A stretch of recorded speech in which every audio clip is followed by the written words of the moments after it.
জনাব শফিকুর রহমান, আপনাকে ধন্যবাদ জানাই, আপনাকে স্বাগত জানাই আমাদের অনুষ্ঠানে। আপনি যুক্ত হয়েছেন, আপনার মূল্যবান সময়ের মধ্যে থেকে আপনি আমাদের দিয়েছেন, তার জন্য আমাদের আন্তরিক কৃতজ্ঞতা জানবেন। আপনাকে অনেক ধন্যবাদ। একটি গ্রহণযোগ্য নির্বাচন অন্তর্বর্তী সরকারে করতে হবে। একটি জনপ্রিয় প্রশ্ন এরকম যে আপনারা আওয়ামী লীগকে নির্বাচনে অংশ নিতে দেওয়ার পক্ষে নাকি বিপক্ষে?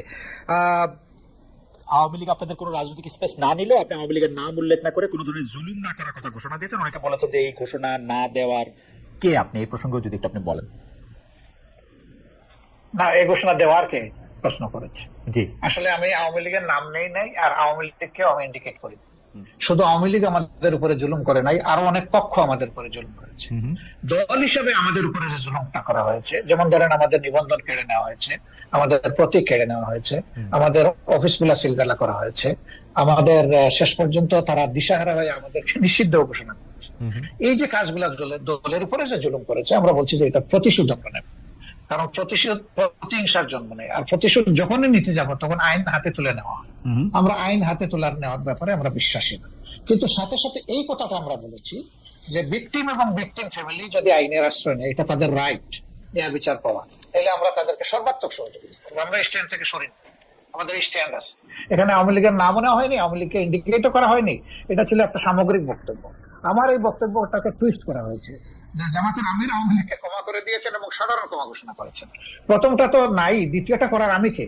একটা রাষ্ট্রের সাধারণ ঘোষণা করার একমাত্র ব্যক্তি হচ্ছেন রাষ্ট্রপ্রধান, যিনি অর্থাৎ প্রেসিডেন্ট। তিনি ছাড়া প্রধানমন্ত্রী এটা পারে না, আর কেউই পারে না। আমি কে এটা করার? আমার তো কোনো অধিকার নাই। বরঞ্চ আমরা বারবার বলে আসছি যে যাদের উপরে জুলুম হয়েছে, যারা ক্ষতিগ্রস্ত হয়েছে, নিহত আহত গুম হয়েছে, তার সম্পদ হারা হয়েছে, চাকরি হারা হয়েছে, তারা অবশ্যই মামলা করবে এবং তাদেরকে আমরা সঙ্গত সহযোগিতা করব। আচ্ছা, এটি অবশ্য আমাদের একটি প্রশ্ন, কারণ হচ্ছে যে পত্রপত্রিকা যেটি ছাপা হলো আওয়ামী লীগকে ক্ষমা করে দেওয়ার ঘোষণা জামায়াতের আমিরের, অনেকেই বলেছেন যে আপনি হয়তো খোলা মনে সাদা মনে সেই ক্ষমাটি ঘোষণা করতেই চেয়েছেন, কিন্তু পরে যখন আপনার দলের লোকেরা বা আপনি ফিরে গিয়ে চাপের মুখে সেটি আবার একটু বক্তব্য অন্যরকম করছেন। বিষয়টি কি ঠিক? মোটেই না, আমি মোটেই না। আমার বক্তব্য টুইস্ট করা হয়েছিল, সেটাকে আমি ক্লিয়ার করেছি। কোনো চাপও ছিল না আমার উপরে, এবং আমি এখানে কোনো হীনমন্যতায় ভুগিনি। আমি যা ভালো মনে করেছি খোলা মনে সেটি বলেছি। আচ্ছা, আরেকটি প্রশ্ন আসতে চাই, সেটা হচ্ছে বৈষম্য বিরোধী যে ছাত্র আন্দোলনের যে রাজনৈতিক প্ল্যাটফর্ম, সেটি নিয়ে। সরি, একটু আপনাকে ইন্টারাপ্ট করবো। আপনি বলেছিলেন যে আওয়ামী লীগ নির্বাচনে আসুক, তারা রাজনীতি করুক, এটা আমি চাই। আগে আওয়ামী লীগকে ডিসিশন নিতে হবে তারা আসলেই রাজনীতি করবে কিনা, তারা আসলেই রাজনীতি চায় কিনা। কারণ তারা যখনই ক্ষমতায় গিয়েছে তখন তো তারা রাজনীতির বাইরে চলে গেছে। প্রথম পিরিয়ডে শেখ মুজিব সাহেব জীবিত থাকা অবস্থায় তো তিনি বহুদলীয় গণতন্ত্রকে একদম শেষ করে দিয়ে একদলীয় বাকশাল কায়েম করেছেন। আওয়ামী লীগ যখনই ক্ষমতায় এসেছে সেই জিনিসটাই এস্টাবলিশ করার চেষ্টা করেছে। এবারও তারা কিন্তু সে পথেই হাঁটছিল, এবং তাদের নেতারা বলতেন যে আমরা বাকশালের চেতনা অন্তরে ধারণ করি। সাংঘাতিক কথা। বাকশালের চেতনা যদি ধারণ করেন, তো আওয়ামী লীগের নামে রাজনীতি করেন কেন? তাহলে তো তাদের সাহস করে বাকশালের নামে রাজনীতি করতেন, দেখতেন যে জনগণ তাদেরকে কিভাবে রিসিভ করে। সেটা তো তারা করেননি। এই জন্য আওয়ামী লীগ আদৌ রাজনীতি করবে নাকি ফেসিজম করবে, আগে আওয়ামী লীগ ডিসিশন নেন। আচ্ছা, এই প্রসঙ্গে আমি একটু জানতে চাই, 96 সালে যখন বিএনপির বিরুদ্ধে আপনারা তত্ত্বাবধায়ক সরকার কায়েম করার জন্য আন্দোলন করছিলেন, তখন কি আওয়ামী লীগের সাথে আপনারা জোটবদ্ধ হয়ে রাজনীতি করেছিলেন? না না, আমরা কোনো জোট গঠন করিনি। তবে মাঝে মধ্যে তাদের সাথে আমাদের যৌথ সভা হয়েছে, কিন্তু কোনো জোট আমরা করিনি। আর সেই ইস্যুটা দেখেন, সেটা ছিল কেয়ারটেকারের ইস্যু। আগামীতে যদি আরো একটি যৌক্তিক ইস্যু আপনাদের সামনে আসে, আপনারা আওয়ামী লীগের সাথে নিয়ে এরকম করবেন কিনা? না, আমরা আওয়ামী লীগকে সাথে নেইনি। আওয়ামী লীগ আমাদের ইস্যুতে এসে পরে শরিক হয়েছে, এবং শরিক হইতে গিয়ে তারা আমাদের ইস্যু হাইজ্যাক করতে চাইলেন। স্বয়ং শেখ হাসিনা বলে ফেললেন যে এটা তার মানুষ, মানে তার ব্রেইনের প্রোডাক্ট, ব্রেইন চাইল্ড এই কেয়ারটেকার সরকার। মানুষ হাসলো এটা নিয়ে, যে এর 2 বছর আগে জামাত ইসলামের পক্ষ থেকে Abbas Ali Khan on behalf of professor Golam Azam, তিনি কিন্তু এই কেয়ারটেকারের ফর্মুলা জাতির সামনে উত্থাপন করেছিলেন একটা জনসভার মাধ্যমে। আওয়ামী লীগ 2 বছর পরে এসে বলে যে এটা তাদের আবেগ। আমরা হাসলাম। আওয়ামী লীগের এইরকম ক্রেডিট হাইজ্যাক করার আরো বহু ইতিহাস আছে, সেটা বলতে গেলে অনেক সময় লাগবে।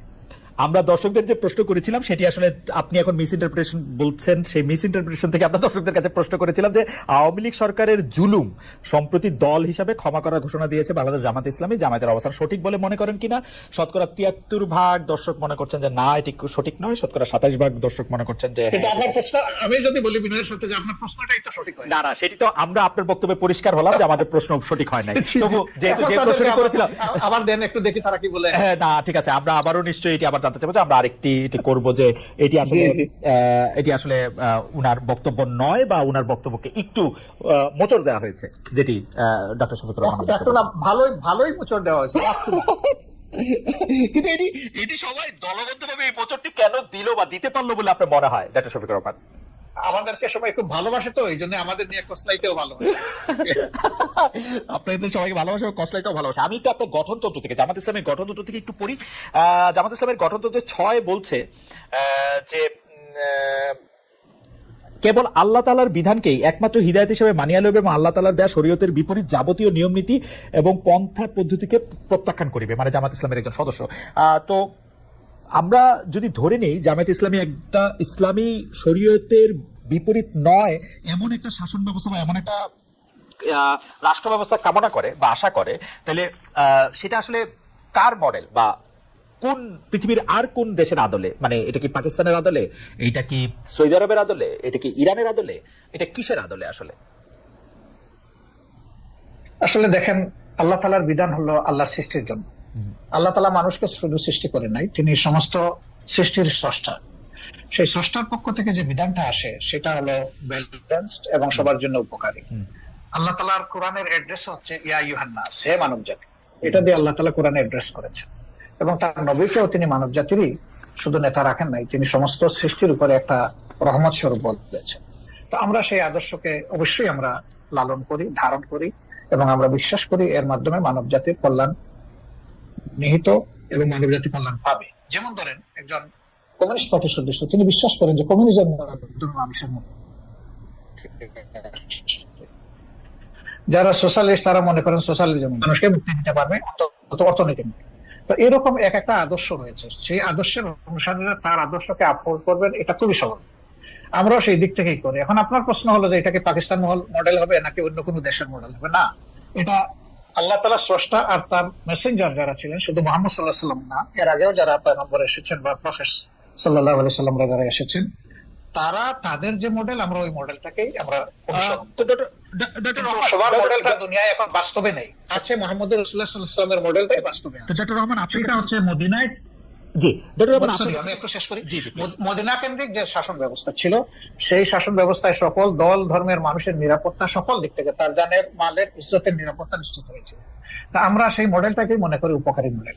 ওকে, ডক্টর রহমান, আপনার কাছে কি মনে হয় না যে আপনি মানে মদিনার পরে এটি আর কোন দেশে কার্যকর হয়েছে, কোন একটি মডেল হয়েছে, সেরকম কি আপনার কোনো কিছু একটু মনে হয় যে এইটা আমরা উদাহরণ হিসেবে নিতে পারি কোন আরব বিশ্বে, কোন মুসলিম বিশ্বে, কোন মুসলিম? দেখেন, দুইজন মানুষ যেমন হুবহু সমান হয় না, ঠিক দুইটা সভ্যতা হুবহু সমান আমি পাবো না, হয় হচ্ছে উন্নত হবে, না হয় একটু অবনত হবে। রাইট। তো পরবর্তী পর্যায়ে আমরা যদি উসমানিয়া সভ্যতার কথাটা ধরি, সেটা দুনিয়ার বহু জায়গায় বিস্তৃত ছিল এবং এটা 1 বছর 2 বছর, 1 দশক 2 দশক না, বরঞ্চ শতকের পর শতক ছিল।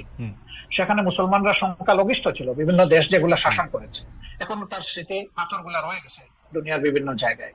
তো তারা সেদিন যে নৈতিকতার বলে শাসন করেছিলেন, মানুষকে সুশাসন উপহার দিয়েছিলেন, এই জন্য মানুষও তাদেরকে এইভাবে মেনে নিয়েছিল। শুধুমাত্র তলোয়ার আর বন্দুকের জুড়ে কিন্তু তাদের এই বিস্তৃতি ঘটেনি, ঘটেছিল তাদের গুণাবলীর কারণ, এবং সেই গুণাবলী তারা কোরআন সুন্নাহর গুণাবলী ধারণ করেছেন বলেই বিশ্বকে তারা শান্তির দিকে নিয়ে যেতে পেরেছিলেন এবং মানুষও তাদেরকে আনন্দ চিত্তে।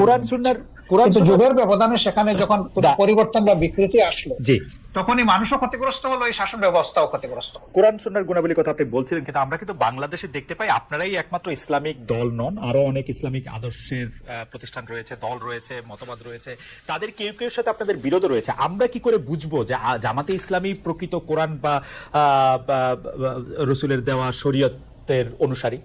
সেটা আমরা কিভাবে নিশ্চিত হবো? কারণ এরকম অনেকে আছে যারা। খালেদ মহিউদ্দিন, আপনি দেখেন যে আপনার ঘরে কিন্তু, জি বলেন, আপনার পরিবারে আপনি একমাত্র সদস্য নন। রাইট। আমি আশা করছি যে সেখানে আপনার মিসেস আছেন, আপনার ছেলেমেয়েরা আছে, এই 4-5 জন যারা আছে তাদের মত কিন্তু সব ব্যাপারে যে এক হয়ে যায় বিষয়টা এমন না, কিন্তু তারপরে পরিবার কিন্তু চলে, পরিবার কিন্তু ভেঙে যায় না। মতের ভিন্নতা থাকবে, এটা একটা সৌন্দর্য, এবং ভিন্নতা যখন থাকে তখন অনেক কিছু ডাইভার্সিটি চিন্তা করার সুযোগ থাকে। আমাদের মধ্যেও সেই রকম ভিন্নতা আছে, এটা সকল ধর্মেই আছে, এই ভিন্নতা সকল ধর্মে আছে। এটাকে বড় কোনো ম্যাটার হিসেবে আমরা দেখি না। তবে যারা ট্রুলি মানে ইসলামের ফলোয়ার, তারা এক কোরআন মানেন, এক আল্লাহ মানেন, এক রসুল মানেন, এই 3 জায়গায় তাদের কোনো মানে দ্বিমত নাই। সুতরাং মতের মূল জায়গাটা ঠিক আছে, বাকি জায়গাগুলো খুঁটিনাটি একটু এদিক সেদিক হতেই পারে, এটা কোনো বড় ব্যাপার না। ইসলামের ডেমোক্রেসির জায়গাটা কেমন? মানে ইসলাম কি, আপনি মদিনার কথা বলছিলেন, আমাদের রসুল সাল্লাল্লাহু আলাইহি ইসলাম বা তার পরে যেসব খলিফা অন্তত 4জন 5জন যেভাবে নির্বাচিত হয়েছিলেন বা যেভাবে ইয়েতে বসছিলেন, সেটা কি গণতান্ত্রিক উপায়ে নির্বাচিত হয়েছিলেন তারা? অবশ্যই, অবশ্যই। তারা তখন যারা মানে সমাজে মতামত দেওয়ার মতো সেই পর্যায়ের লোক ছিলেন, তাদের সকলকে নিয়ে তারা বসেছেন মসজিদে নববীতে অথবা অন্য কোনো জায়গায় বসে তাদের অধিকাংশের মতের ভিত্তিতেই অ্যাপয়েন্টমেন্ট গুলো হয়েছে। আপনি তাই মনে করছেন? তাই মনে করছেন, এটাই ফ্যাক্ট, এটাই হিস্ট্রি। তারপরে যখন এরপরে আব্বাসীয় উমাইয়া বা ওসমানিয়ারা দেখেন আমাদের দেশে, জি না সেটা তো আমি খেলাফতে নিচ্ছি না, আমি খেলাফতের যুগটা বলতেছি। এরপরে ধরেন যখন হলো, খলিফা যখন কেউ হয়ে গেলেন, তিনি কিন্তু অ্যাবাব অল ইন অল হইতে পারলেন না। এই ধরনের বহু ঘটনা আছে, আমি এখন কথা লম্বা হবে সেই উদাহরণ আমি দিচ্ছি না, বহু ঘটনা। মানুষ সেখানে হাইলি ডেমোক্রেটিক রাইট এক্সারসাইজ করেছে, আলহামদুলিল্লাহ। আচ্ছা, এটা যদি আমি বাংলাদেশের ক্ষেত্রে এইটাকে একটু বলি, যে আপনাদের গঠনতন্ত্রে ইসলাম প্রচার, ইসলামের দাওয়াত, ব্যক্তি জীবনে ইসলাম চর্চার বিষয়টি নিয়ে বারবার বলা হয়েছে। এক্ষেত্রে বাংলাদেশের অমুসলিম নাগরিকদের জন্য বা যারা ইসলাম বিশ্বাস করবে না তাদের জন্য জামাত ইসলামী রাজনীতি করার সুযোগটা আপনি কেমন দেখেন? আদৌ কোনো সুযোগ আছে কিনা? আমি পড়ছিলাম গঠনতন্ত্র, সেখানে আমি দেখতে পাচ্ছিলাম যে তারা সকল কিছু মেনে নিলে বড়জোর সহযোগী সদস্য হতে পারবেন।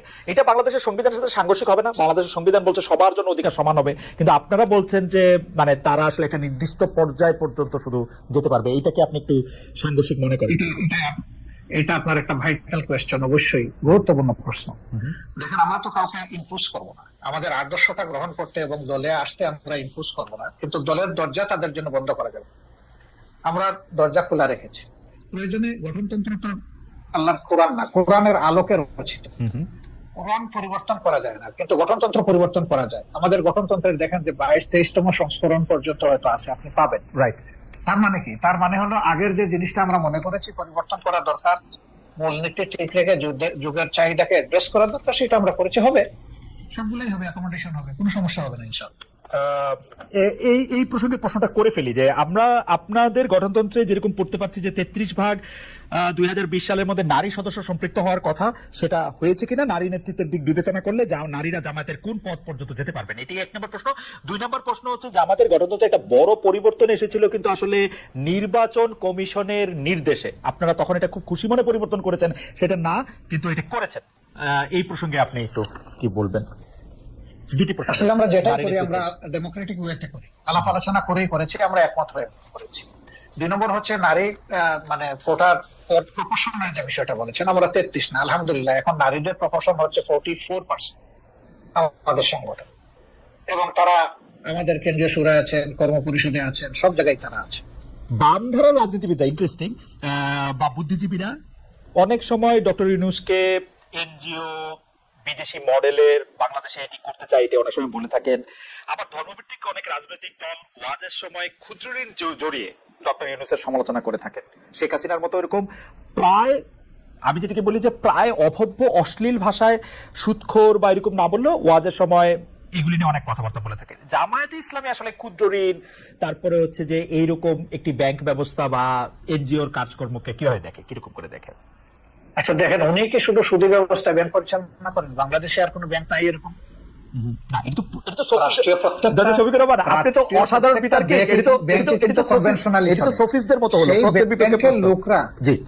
সেই ব্যাংকে যারা সার্ভিস হোল্ডার এবং যারা ডিরেক্টর, তারা যদি মেইন স্ট্রিম রাজনীতি করার অধিকার রাখেন, ইউনূস সাহেবের সমস্যাটা কোথায়? আমি তো সমস্যার কথা বলছি না, আমি বলছি জামায়াত ইসলামীর অবস্থাটা কি। আমার কোনো সমস্যা নাই, আমি তো আমার সবচেয়ে পছন্দের লোক ডক্টর মোহাম্মদ ইউনূস। আমরা আসলে যে কোনো ধরনের ফতোয়াজের পক্ষে আমরা না। মানুষ ভুল করবে, আপনি তার পজিটিভ ক্রিটিসিজম করেন, তাকে সংশোধন করার চেষ্টা করেন, তাকে ভালোভাবে বলেন, আপনি যে ফিলিংসটা আপনি ক্যারি করেন সেই ফিলিংসটা তাকে পেশ করেন, কিন্তু তাই বলে আপনি তির্যক ভাষায় তাকে কিছু বলবেন, এটা তো আসলে মানায় না। আচ্ছা, সাবেক প্রধানমন্ত্রী শেখ হাসিনা এখন ভারতে রয়েছেন। আমি বারবার বলি, আমি পার্সোনালি মনে করি বাংলাদেশে যত দুর্বৃত্তপনা রয়েছে সবকিছুর জন্যই আসলে শেখ হাসিনার সাজা হতে পারে, শাস্তি হতে পারে, বিচার হতে পারে। কিন্তু মোদী সরকারের সঙ্গে আমরা দেখতে পাচ্ছি যে ডক্টর ইউনূস সরকারের সম্পর্কে ঘনিষ্ঠতা নেই, যতটা ছিল হচ্ছে শেখ হাসিনা সরকারের সঙ্গে তার ঘনিষ্ঠতা। বাংলাদেশের অনেকের দাবি শেখ হাসিনাকে বাংলাদেশে ফিরিয়ে এনে তাকে আসলে বিচারের মুখোমুখি করতে হবে। ডক্টর ইউনূস সরকারের সঙ্গে আমরা বরং পাকিস্তানের ঘনিষ্ঠতা বাড়ার লক্ষণ আমরা দেখতে পাচ্ছি। কিন্তু সম্প্রতি আপনারা অর্থাৎ জামায়াতে ইসলামী ভারতের সঙ্গে বন্ধুত্ব করার আগ্রহ দেখিয়েছেন, ভারত কি কোনো সাড়া দিয়েছে নাকি এই বন্ধুত্ব করার আগ্রহটা নিয়ে একটু আপনার কাছে শুনতে চাই যে এটা আসলে কিরকম? অনেক ধন্যবাদ আপনাকে।